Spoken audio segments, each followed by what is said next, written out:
এদিকে এক ঢিলে দুই পাখি মারলেন শেখ হাসিনা। অবশেষে নিষিদ্ধ হচ্ছে জামায়াত ইসলাম। পর্দার আড়ালে তারেক রহমানের অন্যরকম খেলা। কপাল খুলে গেল আওয়ামী লীগের। নিষিদ্ধ করা হলো জামায়াতে ইসলামী ও ছাত্র শিবিরকে। এতে সাম্প্রতিক সহিংসতা, রাষ্ট্রীয় সম্পদ ধ্বংস ও হত্যাযজ্ঞ এবং ৭১ গণহত্যা, যুদ্ধাপরাধের অভিযোগ আনা হয়েছে সংগঠন দুটির বিরুদ্ধে। তারেক রহমান সরকার কি পর্দার আড়ালে কোনো বড় খেলা খেলছে? অর্থাৎ দিল্লি এখানে একা নয়। আওয়ামী লীগের পুনর্বাসনের দাবি এখন একটি আন্তর্জাতিক প্রেসার পয়েন্ট হয়ে দাঁড়িয়েছে। দেশের ভেতর ও বাইরের চাপ তারেক রহমানের সরকারের শিরোপীড়ার কারণ হয়ে উঠেছে এই বিশেষ বিষয়টি নিয়ে। জামায়াত গণহত্যাকারী সংগঠন, তাদের বিচার হওয়া উচিত, এমন দাবিতে মার্কিন কংগ্রেসে শুনানির আয়োজন করেছে হিন্দু অ্যাকশন নামে একটি সংস্থা। প্রস্তাবে ৭১ গণহত্যা এবং বাংলাদেশে সংখ্যালঘু নির্যাতনে জামায়াতকে দায়ী করে তাদের বিচারের আওতায় আনতে মার্কিন প্রেসিডেন্ট ট্রাম্পের প্রতি আহ্বান জানানো হয়েছে। কার্যক্রম নিষিদ্ধ থাকা আওয়ামী লীগের বিস্ফোরা নেতাদের তালিকা হচ্ছে। এই বিস্ফোরা নেতারা দলের জন্য বোঝা, তাই তাদের বাদ দেওয়ার চিন্তা ভাবনা করা হচ্ছে। এমন নেতাদের বাদ দিয়ে আওয়ামী লীগে শুরু হয়েছে দলটি পুনর্গঠনের প্রক্রিয়া। আর দলের কার্যক্রমের উপর নিষেধাজ্ঞা প্রত্যাহারের জন্য দেশে আইনি লড়াইয়ের প্রস্তুতি নেওয়ার পাশাপাশি আন্তর্জাতিক মহলে যোগাযোগও বাড়াচ্ছে দলটি। এক মাসেই কি উষ্টা খেয়ে পড়ার উপক্রম নতুন সরকার? বিপাকে বিএনপি সরকার? আপনাদের হাতে সময় কম, বহুমুখী বিপাকের মধ্যে পড়ে গেছে, আজকে থেকে সেটা শুরু হয়ে গেছে। দর্শক, নতুন একটা নিউজ আপনাকে স্বাগতম। প্রিয় দর্শক, বাংলাদেশের যে বর্তমান রাজনৈতিক প্রেক্ষাপট এবং যে পরিস্থিতির সৃষ্টি হয়েছে তারই আলোকে আপনাদের সামনে কয়েকটা গুরুত্বপূর্ণ খবর নিয়ে হাজির হয়েছি, যার কিছুটা অংশ বিশেষ ইতিমধ্যেই ভিডিও শুরুতেই দেখেছেন। দর্শক, ভিডিওর শুরুটা দেখেই কিন্তু বুঝতে পেরেছেন যে আজকের নিউজটা ঠিক কতটা গুরুত্বপূর্ণ এবং ঠিক কোন বিষয়টাকে ইঙ্গিত করছে। তাই বলবো, যারা ভিডিওটি অন করেছেন না টেনে সম্পূর্ণ নিউজটি মনোযোগ সহকারে দেখতে থাকুন, তাহলে আজকের মূল বিষয়টা বুঝতে পারবেন। তো দর্শক, আর দেরি না করে চলুন দেখে আসবো আজকের সেই কাঙ্ক্ষিত ভিডিওগুলো। তবে তার আগে বলবো, যারা প্রতিনিয়ত আপডেট খবর দেখতে চান তাহলে অবশ্যই আমাদের চ্যানেলটি সাবস্ক্রাইব করে পাশে থাকা বেল আইকনটি ক্লিক করে দিন। আর যারা ইতিমধ্যেই চ্যানেলটি সাবস্ক্রাইব করে রেখেছেন তাদেরকে অসংখ্য ধন্যবাদ। তো চলুন দর্শক, ভিডিওটিতে একটি লাইক দিয়ে আমরা ধারাবাহিকভাবে সবগুলো ভিডিওর আলোচনা দেখে আসি। গত কয়েক মাসে শুধু দিল্লি নয়, ওয়াশিংটন, ব্রাসেলস, এমনকি জাতিসংঘ থেকেও বারবার একটি দাবি উচ্চারিত হচ্ছে। সেটা হচ্ছে ইনক্লুসিভ পলিটিক্যাল অ্যাটমসফিয়ার বা অন্তর্ভুক্তিমূলক রাজনীতি। সমস্ত গণতান্ত্রিক দলের অংশগ্রহণের মধ্য দিয়ে যে রাজনীতি দেশের, সেই রাজনীতি সেই রাজনীতিকে ফিরিয়ে আনতে হবে বাংলাদেশে। কেন বিশ্বজুড়ে এই দাবি? কারণটা হলো ধর্মীয় মৌলবাদ। বাংলাদেশে জামাত সহ মৌলবাদী রাজনীতির বাড়বাড়ন্ত হয়েছে গত ১.৫-২ বছর ধরে। আন্তর্জাতিক বিশ্লেষকরা মনে করেন, বাংলাদেশের মতো একটি গুরুত্বপূর্ণ রাষ্ট্রে যদি বড় কোনো রাজনৈতিক পক্ষকে, আওয়ামী লীগের মতো দলকে, আরও পরিষ্কারভাবে বলতে গেলে পুরোপুরি মাঠের বাইরে রাখা হয়, তবে সেখানে এক ধরনের রাজনৈতিক শূন্যতা বা ভ্যাকুয়াম তৈরি হয়। আর ইতিহাসে দেখা গেছে এই শূন্যতা পূরণ করে কট্টরপন্থী ধর্মীয় শক্তি। বিশ্বের শক্তিশালী দেশগুলো চায় না বাংলাদেশ কোনো আফগানিস্তান বা অন্য কোনো কট্টরপন্থী রাষ্ট্রে, ইরান, তাতে পরিণত হোক। তারা মনে করে আওয়ামী লীগের মতো একটি ধর্মনিরপেক্ষ, বাস্তবে খুব বেশি না হলেও অন্তত কাগজে কলমে দলকে রাজনীতিতে স্পেস দিলে মৌলবাদী শক্তির উত্থান ঠেকানো সম্ভব। অর্থাৎ দিল্লি এখানে একা নয়। আওয়ামী লীগের পুনর্বাসনের দাবি এখন একটি আন্তর্জাতিক প্রেসার পয়েন্ট হয়ে দাঁড়িয়েছে। দেশের ভেতর ও বাইরের চাপ তারেক রহমানের সরকারের শিরোপীড়ার কারণ হয়ে উঠেছে এই বিশেষ বিষয়টি নিয়ে। ২৪শে জুলাই অভ্যুত্থানের সঙ্গে বিএনপি জড়িত ছিল। তখন খুব কষে বিএনপিও ফ্যাসিস্ট বলে আওয়ামী লীগকে গালি দিয়েছে। বিএনপির দলীয় আদর্শ সেটাও মোটামুটি খিচুড়ি ধরনের, যেমন কিছু সেখানে মুক্তিযুদ্ধের পক্ষেও আছে, বিপক্ষেও আছে। তাতে ধর্মীয় দলগত ধর্মীয় ভাবনা যুক্ত আছে, আবার ধর্মীয় ভাবনা বিমুক্তও আছে ইত্যাদি। তো এর মধ্যে জামায়াতি যে অংশ আছে, অর্থাৎ ওই ধার্মিক দল, ধর্মীয় দল, তারা কিন্তু কম শক্তিশালী নয়। বিএনপির ভেতরের যে গোষ্ঠী, তারা আওয়ামী লীগের পুনর্বাসন হোক চায় না। আবার জাতীয়তাবাদী অংশ চায় জামাতি আদর্শের প্রসার রূপতে আওয়ামী লীগের রাজনীতিতে ফিরতে দেওয়া উচিত। তারেক রহমান কোন পথে যাবেন? তারেক রহমান সরকার কি পর্দার আড়ালে কোনো বড় খেলা খেলছে? বর্তমানে দেশে আওয়ামী লীগের শীর্ষ নেতাদের বিচার বা দলকে নিষিদ্ধ করার জন্য যে ইন্টারন্যাশনাল ক্রাইম ট্রাইব্যুনাল অধ্যাদেশ বা অন্যান্য আইনি ব্যবস্থা আছে, সেগুলো কিন্তু এখনও সংসদে পাস হয়নি। নিয়ম অনুযায়ী অধ্যাদেশ বা অর্ডিন্যান্সের মেয়াদ থাকে সীমিত। সংসদের প্রথম অধিবেশনের প্রথম দিন থেকে 30 দিনের মধ্যে পাস করাতে হবে, নইলে সেগুলো সেগুলো এমনিতেই মৃত্যু ঘটবে। যদি সরকার ইচ্ছে করে এগুলো সংসদে পাস না করে এবং এর মেয়াদ শেষ হয়ে যেতে দেয়, তবে আইনগুলো আপনা আপনি কিন্তু অকার্যকর হয়ে যাবে। প্রশ্ন হলো, তারেক রহমান কি দিল্লির এবং আন্তর্জাতিক চাপ সামলাতে এই সাইলেন্ট কিলিং বা নীরব যে হত্যা তার পথ খুঁজছেন, নীরব হত্যা অধ্যাদেশগুলোকে, অর্থাৎ মুখে কঠোর অবস্থান নিলেও আইনিভাবে আওয়ামী লীগকে ফিরে আসার সুযোগ তাদের করে দেওয়ার কথা কি ভাবছে? এতে করে সাপও মরবে, আবার লাঠিও ভাঙবে না। ভারতও খুশি হলো, আবার সরাসরি দেশের মধ্যেকার যারা এখন বিরোধী পক্ষ তাদের সমালোচনার মুখেও পড়তে হলো না, অন্তত সেইভাবে তো পড়তে হলো না, সমালোচনা তো হবেই। ঠিক এই চাপের রাজনীতির মাঝেই জামাত আমিরের একটি মন্তব্য লক্ষ্য করার মতো। গত দুদিন আগে তিনি বলেছেন, চীন কখনো বাংলাদেশের অভ্যন্তরীণ বিষয়ে নাক গলায়নি। আপাতভাবে নির্বিষ মন্তব্য, কারণ এটা চীনের প্রশংসা, কিন্তু এটা কি স্রেফ চীনের প্রশংসা? মোটেও নয়। এটি ভারতের প্রতি একটি প্রচ্ছন্ন সমালোচনার তীক্ষ্ণ তীর। ভারত যখন বাংলাদেশে ইনক্লুসিভিটি আর গণতন্ত্রের কথা বলছে, তখন জামাত বেজিংয়ের কার্ড খেলছে। ভারতকে বলছে, তোমরা আমাদের ব্যাপারে নাক গলাবে না। দিল্লিকে তারা মনে করিয়ে দিতে চাইছে, তোমরা যদি ভিসা আর পানি দিয়ে চাপ দাও, তবে আমরা চীনের কোলে গিয়ে বসবো, যারা কোনো প্রশ্ন ছাড়াই বাংলাদেশের যে সরকারই থাকুক না কেন তাদের সমর্থন দেয়। দিল্লি এতে রীতিমতো অগ্নিশর্মা, কারণ ভারতের একদম গায়ের কাছে চীনের এই প্রভাব বৃদ্ধি ভারতের জাতীয় নিরাপত্তার জন্যে এক মহাবিপদ। ভারত কখনোই চায় না তার নর্থ ইস্টার্ন সেক্টর যে রাজ্যগুলো সেগুলো বিপদে পড়ুক। ভারত কখনোই চায় না বাংলাদেশের মধ্যে মৌলবাদী এবং সন্ত্রাসবাদী শক্তির বৃদ্ধি হোক, কারণ সেই আগুন ভারতেও লাগবে, তখন ভারতেও তার আঁচ পাবে। সুতরাং ভারত চায় না তার পেটের মধ্যে যার অবস্থান সেই দেশ চীনের সঙ্গে দরম মহরম করুক, সন্ত্রাসবাদের সঙ্গে দরম মহরম করুক। পরিশেষে বলা যায়, ইনক্লুসিভ রাজনীতির জন্য বাংলাদেশ ভারত সম্পর্ক এখন একটি কোল্ড ওয়ার বা স্নায়ুযুদ্ধের মধ্য দিয়ে যাচ্ছে। একদিকে দিল্লির ভিসা ও বাণিজ্যিক চাপ, অন্যদিকে ঢাকার চীনা কার্ড, অভ্যন্তরীণ রাজনীতির চাপ এবং আইনি ধোঁয়াশা। ভারত যদি সত্যি আওয়ামী লীগের পুনর্বাসনকে সেই সম্পর্ককে শর্ত বানায়, তবে ঢাকার বর্তমান সরকারের জন্য তা হবে আগুনের ওপর দিয়ে হাঁটা। কিন্তু এটাও মনে রাখতে হবে, চোখ বুজে থেকে থাকলে প্রলয় কখনো থেমে যায় না। সমস্যা দূর করতে গেলে খোলা চোখে সমস্যার দিকে দেখতে হয়, সিদ্ধান্তের কথা ভাবতে হয়, সিদ্ধান্ত নিতে হয়, দাঁড়িপাল্লায় তুলতে হয় লাভ ক্ষতির হিসেব, যেটাই দেশের বেশি লাভ সেটা নিতে হয়। ইউনূসের 18 মাসের শাসন দেখিয়েছে বাংলাদেশের লাভ কোথায়। ভারতের সঙ্গে ফালতু পাঙ্গা নিলে কাজের কাজ কিছু হয় না, হবে না, তাতে বরং পিছিয়ে যাবে দেশ, ভুগবে সাধারণ মানুষ। মানচিত্র কেটে শাসকরা 2 রাষ্ট্রের সীমানা আলাদা করে দিয়ে গিয়েছিল, কিন্তু সীমানা মানচিত্রের ওপর দিয়ে কাঁচি চালালেই কি সীমানা, মানচিত্র কাটলেই কি দেশের সীমানা কাটা যায় না। কারণ তাদের মধ্যে চাইলেই বিচ্ছিন্ন হওয়া যায় না, সম্পর্ক বাইরে বিচ্ছিন্ন, কিন্তু ভেতরে সম্পর্কের টান থাকতেই হবে।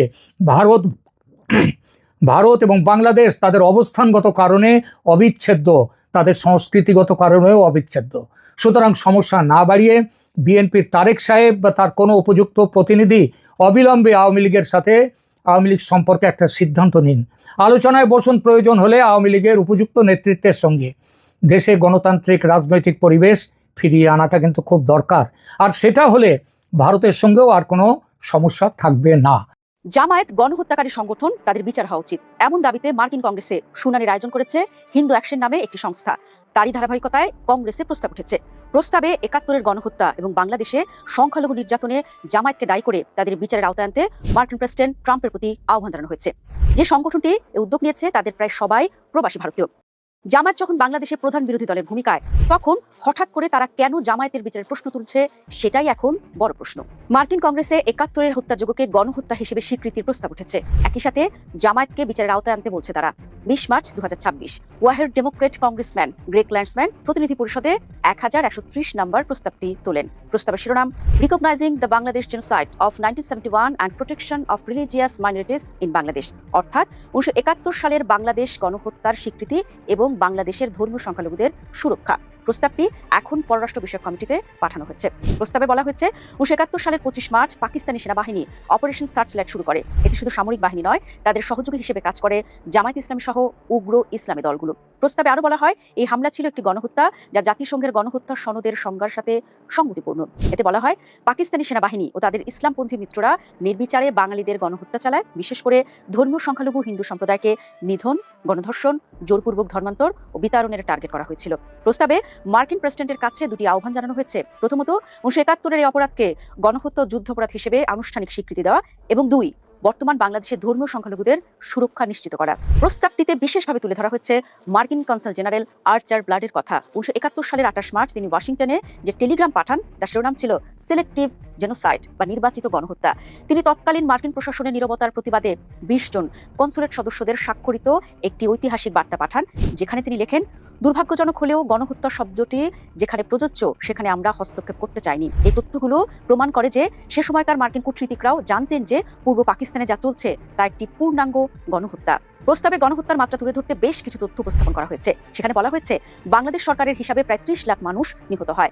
আন্তর্জাতিক একাডেমিক গবেষণায় এই সংখ্যা 3 লাখ থেকে 30 লাখ পর্যন্ত উল্লেখ করা হয়েছে। একই সাথে প্রায় 2 লাখ থেকে 4 লাখ বাঙালি নারীকে ধর্ষণ করা হয়েছিল, যা ইতিহাসের সবচেয়ে বড় যুদ্ধকালীন যৌন নিপীড়নের একটি। প্রায় 1 কোটি মানুষ ভারতে পালিয়ে যায় এবং আরও 3 কোটি মানুষ দেশের ভেতরে বাস্তুচ্যুত হয়েছিল। প্রস্তাবে আর্চার ব্লাডের বরাতে বলা হয়েছে পাকিস্তানি সামরিক বাহিনীর সমর্থনে অবাঙালি মুসলিমরা দরিদ্র মহল্লায় হামলা চালিয়ে বাঙালি ও হিন্দুদের হত্যা করছে। প্রস্তাবে জামায়াত ইসলামীকে সরাসরি রেডিক্যাল ইসলামিস্ট গ্রুপস অর্থাৎ উগ্র ইসলামপন্থী দল হিসেবে আখ্যায়িত করা হয়েছে। বলা হয় 1971 সালে জামায়াতের নেতৃত্বে গঠিত রাজাকার, আল বদর, আল শামস বাহিনী পাকিস্তানি সেনাবাহিনীর হত্যাযজ্ঞে সরাসরি অংশ নেয়। তারা বুদ্ধিজীবীদের তালিকা তৈরি করে দেয় এবং পরিকল্পিতভাবে গণহত্যা চালায়। পরবর্তীতে বাংলাদেশের যুদ্ধাপরাধের বিচারে জামায়াতের শীর্ষ নেতা মতিউর রহমান নিজামী ও আলী আহসান মোহাম্মদ মুজাহিদের ফাঁসি কার্যকর করা হয়। 2024 জুলাই আগস্টের ছাত্র জনতার আন্দোলনের পর শেখ হাসিনা সরকারের পতন এবং ডক্টর মোহাম্মদ ইউনূসের নেতৃত্বে অন্তর্বর্তী সরকার ক্ষমতায় আসার পর রাজনৈতিক পট পরিবর্তন হয়। নিউ ইয়র্কের ডেমোক্রেটিক পার্টি নেতা দিলীপ নাথ বলছেন, জুলাই আন্দোলনের পর জামায়াত আবার মাথাচাড়া দিয়ে উঠেছে। এ পরিস্থিতিতে 1971 সত্যতা প্রতিষ্ঠা করা এবং সংখ্যালঘুদের সুরক্ষা নিশ্চিত করতেই এই প্রস্তাব আনা হয়েছে। পাশাপাশি সাম্প্রতিক সময়ে বাংলাদেশের সংখ্যালঘু নির্যাতনের ঘটনা বৃদ্ধির প্রেক্ষাপটেও এই প্রস্তাবের গুরুত্ব বেড়েছে। যদি প্রস্তাবটি পাশ হয় তাহলে যুক্তরাষ্ট্র আনুষ্ঠানিকভাবে 1971 সালের ঘটনাকে গণহত্যা হিসেবে স্বীকৃতি দেবে। যুক্তরাষ্ট্রের স্বীকৃতি আন্তর্জাতিক অঙ্গনে পাকিস্তানের বিরুদ্ধে একটি শক্তিশালী অবস্থান তৈরি করবে। পাশাপাশি জামায়াত ইসলামীকে নিয়ে মার্কিন পররাষ্ট্রনীতিও পরিবর্তিত হতে পারে। একই সাথে বাংলাদেশের সংখ্যালঘুদের নিরাপত্তা নিয়ে আন্তর্জাতিক চাপ বৃদ্ধি পাবে। দর্শক, এ ধরনের প্রস্তাব মার্কিন কংগ্রেসে আগে উঠেছিল। সর্বশেষ 2022 সালে এই ওহাইওর ডেমোক্রেট কংগ্রেসম্যান স্টিভ শেভেট প্রস্তাব তোলেন। তখনও এটি কেবল প্রস্তাবে সীমাবদ্ধ থাকে, এবারেও এটি কেবল প্রস্তাব হিসেবে সীমিত থাকতে পারে। তবে মার্কিন কংগ্রেসের জামায়াত এবং বাংলাদেশের রাজনীতি নিয়ে আলোচনা আন্তর্জাতিক মহলে জামায়াতের ভাবমূর্তি ক্ষুণ্ণ করবে। একই সাথে বাংলাদেশের সংখ্যালঘুদের নিরাপত্তা নিয়ে আলোচনা বাংলাদেশের ভাবমূর্তি নিয়েও প্রশ্ন তৈরি করবে। 1 মাসেই কি উষ্টা খেয়ে পড়ার উপক্রম নতুন সরকার, বিপাকে বিএনপি সরকার? এই বিষয়গুলো নিয়ে কথা বলতে চাই। সরকারের বয়স সবে মাত্র 1 মাস পেরিয়ে গেছে। 1 মাস যেতে না যেতে খুব বড় ধরনের সংকট ইতিমধ্যে শুরু হয়ে গেছে। সবচেয়ে বড় সংকট যেটি দেখা দিয়েছে, এই যে আমরা একটা বিরাট উৎসব, বাংলাদেশের মুসলমান যেহেতু বেশিরভাগ মানুষ, একটা বিশাল উৎসব গেল ঈদ উল ফিতর। ঈদ উল ফিতর 2 দিন আগে গেছে, আজকে 3য় দিন বলা যায়। 3য় দিনে রাজধানী শহর সারা বাংলাদেশের পেট্রোল পাম্পগুলোর দৃশ্য যদি দেখেন, তেল নেই, হাহাকার। গতকাল পেট্রোল পাম্প ওনার্স অ্যাসোসিয়েশন একটা বিবৃতি দিয়েছে যে কোনো মুহূর্তে পেট্রোল পাম্পগুলো বন্ধ হয়ে যেতে পারে। এর 2টি কারণ। এর প্রধান কারণ হচ্ছে তেলের সংকট, তেল যেভাবে তারা চাইছে সেভাবে তেল পাচ্ছে না। আর দ্বিতীয়ত নিরাপত্তাজনিত সংকট, তেল না পেয়ে মানুষ মববাজি বা সহিংসতা করতে পারে। এই আশঙ্কায় অ্যাসোসিয়েশন বলছে যে কোনো সময় পেট্রোল পাম্প বন্ধ হয়ে যেতে পারে।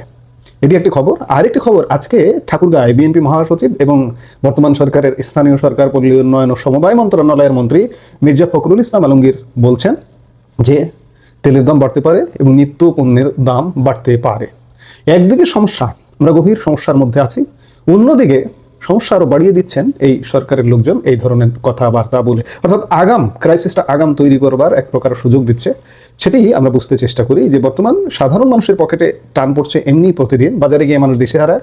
কিন্তু এই সংকটের মাঝে যখন সরকারের দায়িত্বশীল জায়গা থেকে, বিশেষ করে মির্জা ফখরুল ইসলাম আলমগীর বিএনপির সেকেন্ড ম্যান তারেক রহমানের পরেই তার অবস্থান, তার মতো মানুষের কণ্ঠ থেকে যখন এই ধরনের কথা আসে তখন স্বাভাবিকভাবে সংকটটা কোথায় গিয়ে দাঁড়াতে পারে এটি চিন্তার বিষয়। বর্তমান সরকারের শীর্ষ ব্যক্তিদের ভূমিকা এবং বিগত শেখ হাসিনা সরকারের শাসনামলের যে ক্রাইসিস ম্যানেজমেন্টের সাথে বর্তমান পরিস্থিতির একটা আমরা তুলনামূলক চিত্র দেখব। দেখুন, একটি দেশের বাজার নিয়ন্ত্রণ নির্ভর করে মনস্তাত্ত্বিক দিকের ওপর। যখন রাষ্ট্রের নীতি নির্ধারক পর্যায়ের কোনো ব্যক্তি বা গুরুত্বপূর্ণ রাজনৈতিক ব্যক্তিত্ব প্রকাশ্যে বলেন যে জ্বালানি তেলের দাম বা চাল ডালের দাম বাড়বে, তখন ব্যবসায়ীদের মধ্যে এক ধরনের মজুত করার প্রবণতা তৈরি হয়। আমরা দেখেছি বর্তমানে যারা দেশ পরিচালনা করছেন বা যারা গুরুত্বপূর্ণ মন্ত্রণালয়ে আছেন তারা অনেকটা পূর্বাভাস দেওয়ার মতো করে দুঃসংবাদ দিচ্ছেন। প্রশ্ন হলো, আপনারা কি আবহাওয়া অধিদপ্তর যে শুধু পূর্বাভাস দেবেন? আপনারা তো সরকার, আপনাদের কাজ তো দাম কমানো, আগাম ঘোষণা দিয়ে সিন্ডিকেটকে সুযোগ করে দেওয়া নয়। এই আগাম ঘোষণার ফলে বাজারে যে কৃত্রিম সংকট তৈরি হয় তার দায়ভার কে নেবে? এটি কি স্রেফ অযোগ্যতা নাকি গভীর চক্রান্ত?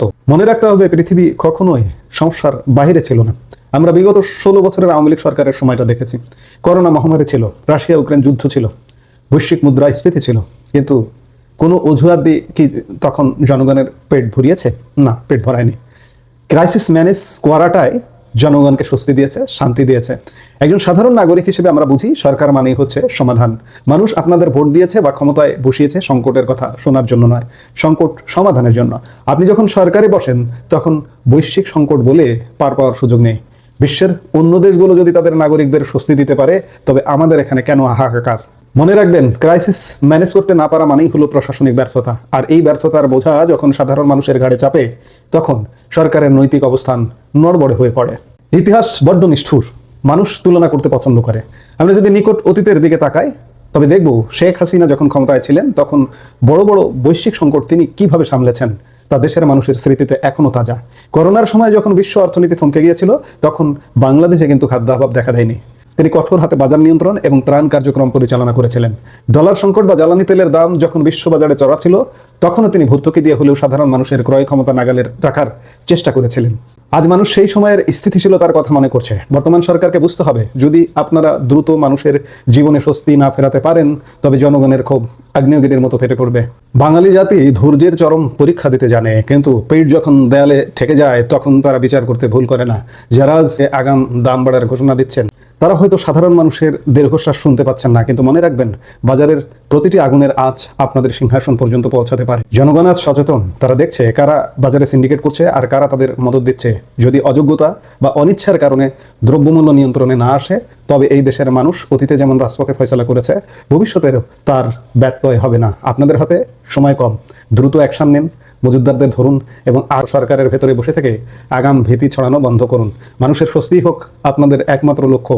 শেখ হাসিনার আমলের ক্রাইসিস ম্যানেজমেন্টের সাথে বর্তমানের কি সত্যি আকাশ পাতাল পার্থক্য? আমি বলি, পার্থক্য তো হবেই।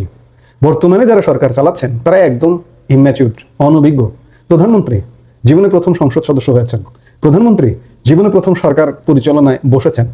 এমন কোনো দূরদর্শীও নয় এবং এমন কোনো মাঠের রাজনীতি বিশাল দীর্ঘদিন ত্যাগ করে যে তিনি রাজনীতিতে এসছেন, করে রাজনীতি করছেন, তাও কিন্তু নয়। দীর্ঘদিন অনলাইনে রাজনীতি করেছেন, বাংলাদেশে অনলাইনে রাজনীতি নিয়ন্ত্রণ করেছেন। সেখান থেকে প্রধানমন্ত্রিত্ব, এবং প্রধানমন্ত্রী হয়ে তিনি ক্রাইসিস কতটা মেটাবেন সেটি এখন দেখার বিষয়।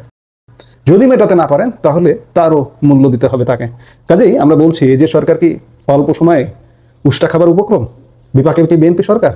বহুমুখী বিপাকের মধ্যে পড়ে গেছে, আজকে থেকে সেটা শুরু হয়ে গেছে। জ্বালানি তেল থেকে শুরু হয়ে গেছে, সামনের দিনগুলোতে আরও নানামুখী বিপাক আমরা দেখব।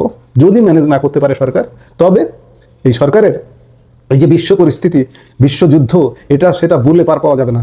জনগণ কিন্তু ছাড় দেবে না, তার জন্য প্রস্তুত থাকতে হবে। আমরাও দেখতে থাকি যে সামনে কি ঘটছে। তো দর্শক, দেখলেন আজকের সবগুলো ভিডিও। আর এই ভিডিওগুলো সম্পর্কিত যদি কোনো তথ্য বা মতামত থাকে তাহলে তো অবশ্যই কমেন্ট করে জানিয়ে দিন। এতক্ষণ সাথে থাকার জন্য ধন্যবাদ। নিউজটি শেষ করছে এখানেই, ফিরছে আগামী ভিডিওতে নতুন কোনো টপিক নিয়ে। আল্লাহ হাফেজ।